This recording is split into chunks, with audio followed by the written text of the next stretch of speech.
Hey there, thanks for tuning into Duckbricks. I'm Chris and welcome to LEGO Mini Reviews, the show where I review a ton of different LEGO vintage and new sets right here on the Duckbricks YouTube channel in a short form format.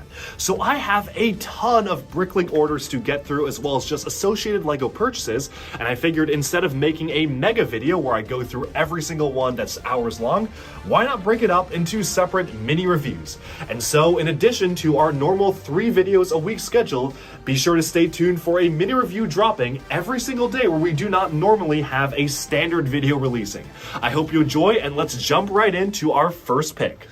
This is set number 690, featuring a very rare partnership between LEGO and Shell, which probably will never ever happen again because of the controversy surrounding Shell as a gas company.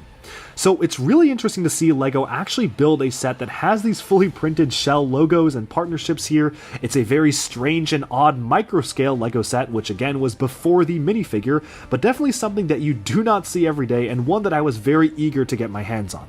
The set includes not 1, not 2, not 4, but 5 different Shell logos printed on 1x2 pieces, as well as an exclusive Shell logo on a 1x6 brick, plus one of the flags itself. So really interesting to see this kind of branding being used. The pieces are all era accurate as well. Again, this is one of the oldest sets from the 1960s or 70s, so one of the most vintage LEGO sets I'll have the honor of adding to my collection.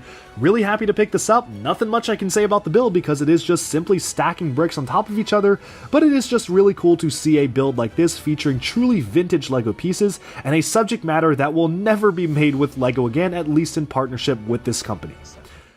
Alright, and with that, we have summed up this mini LEGO review. Thank you all so much for tuning in, and do let me know down in the comments below what do you think of this set. Do you like it? Do you dislike it? And if you own it, what have been your experiences with building and playing with the set itself?